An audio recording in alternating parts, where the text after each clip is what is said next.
In this video, I'm going to show you how to bring in an AutoCAD file into the Revit file, and this file will be used to generate a topography using the Topo Solid tool. So I'm in the AutoCAD file, and it basically has a set of contours, these gray lines. There's also some other layers in here, like the column grid and the sort of extent of the site that we're working on. And there's also some lines that represent the cutouts where the structures are. But the critical ones that we're going to need are the contours.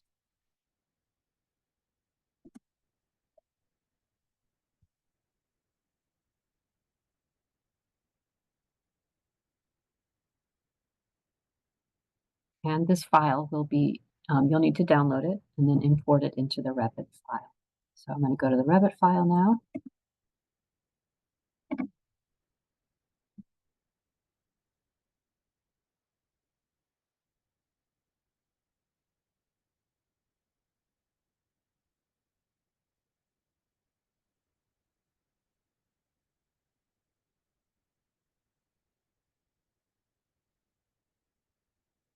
Okay, I'm in the Revit file. I'm in the section looking north, and I'm going to go now to the site plan where I will then import the AutoCAD file. I'm going to go to Insert, Import CAD, and I'm going to browse to find the file called Topography. It's a DWG file. Right now, you'll see that it's kind of shifted. I need to move it down so that the lower left-hand corner is at the intersection of column lines 1E, 1 and E. To be able to move this CAD file, I need to unpin it. So I'm going to click on the image here, and then click on the little pin, and then I'm going to go to the Move tool and bring it from that lower left corner over to that intersection. Okay, so I'll look at this in 3D. You can see that there's this kind of overlaid CAD file. And what we'll be doing is using the TopoSolid tool to use the contours in the CAD file to generate this surface. So next what I'm going to do is go to Mapping and Site. We'll return to the site plan. And from here, I'm going to go to TopoSolid. I'm going to create from an import, create from CAD. You can also do this from like a CSV, which is like a spreadsheet that has points and all of that kind of mapped out. But we will use the CAD file. Okay, now it's going to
Okay, so when I click on that Create from CAD, it's going to basically ask me which layers from the file do I want to um, use to generate this surface. So basically everything is turned off except for the contours themselves.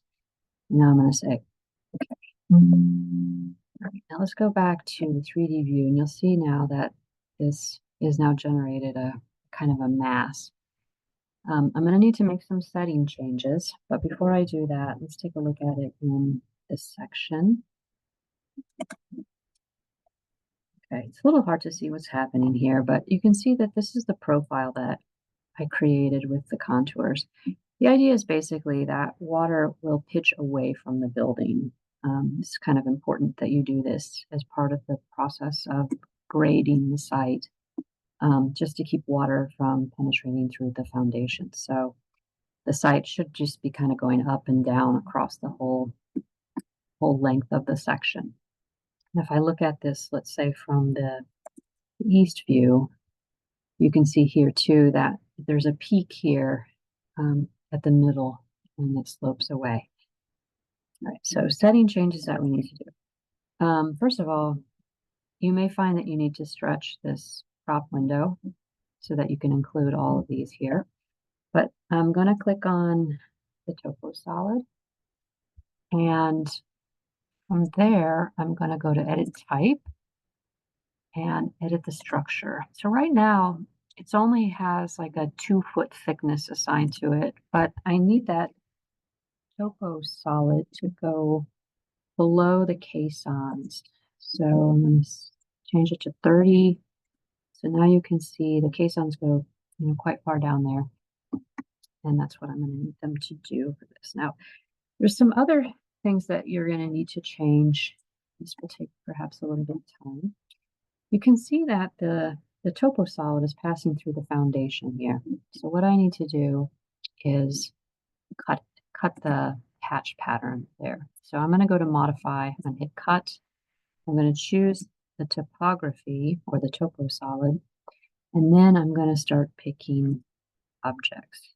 And I'll just keep doing that for all of them that are affected here. You can see that the earth hatch is no longer passing through the foundation. So I need to do that in all of these locations. With this foundation wall, I need to do it at these grade beams here, 1, 2, 3. And then the next set over here, there's more grade beams. And so you're just going to go through and cut them. Now this one here also needs to be cut, but I think there's 2 steps that need to happen. I'm going to pick this. I'm going to pick that portion that's thickened, and then I'm going to do it again for the slab up here, and I'll do it for the other side too, if necessary. Okay, so that's one thing that needs to happen. And the other thing is that you can see that the contours, the topography is underneath the building. But right now, the slab, which is supposed to be a slab on grade, has nothing to rest on. So, there's probably ways of fixing the topo solid to do this, but we have so few views that are going to be affected, perhaps with this, that you may just want to use some tools under the annotate window. So that's what I'm going to show you how to do right now. If you go to annotate, basically what we could do is put a region underneath the building. So if I go to annotate, I click on region. There's one that's called a diagonal cross hatch. I want to use one that has an earth pattern to it, but there shouldn't be one in here just yet. So what I need to do is duplicate this one. I'm going to call it earth. Say okay. And then here, I'm going to search for the earth hatch pattern and apply it and say okay. Now, what I want to do is what I'm going to do is I'm going to make a rectangle that covers over this portion. So I don't see that heavy line there. So I'll make my lines invisible, and then I'll use the rectangle tool, and I will just make a rectangle. It doesn't matter really how deep it is, so long as it is hiding portions of the topo solid. So this should be using the cut tool. That should be repaired. You can see there's some line weight issues as well. You may want to kind of cut it back a little bit so that we don't have that. The scale of these drawings is going to be really so small that much of this won't be visible. When we get to the details, it will be a slightly different sort of situation. So we need to be careful and precise. Oh, so this one needs it as well as all of these other ones. I need to put a rectangle here and a rectangle here, just basically to conceal or to suggest that the earth is going all the way to the underside of the slab. And this one will also maybe need, no, this one will not because it's all falling below that thickened slab. Okay. So that's basically the steps that you'll need to do for the topo solid. Now, and actually, let me show you one more thing that you'll probably want to do. Let's go to, so you can see here that it's, first of all, the earth hatch is not showing. So all of these want to be changed to fine. So now you can see that the earth hatch is appearing, and also you'll notice that um, it's a smaller scale because the scale of this drawing is 3/4 of an inch equals a foot. So when we were with that long section, I think it's 1/16. But these will need to have that same rectangle tool, um, rectangle region created for them. However, you will also have some gravel in here, so you may want to wait to do this step when you get to the next section. But basically, one thing that you could do would be to go through and just change all these to a detail level. It'll help you to sort of see what it is that you're looking at.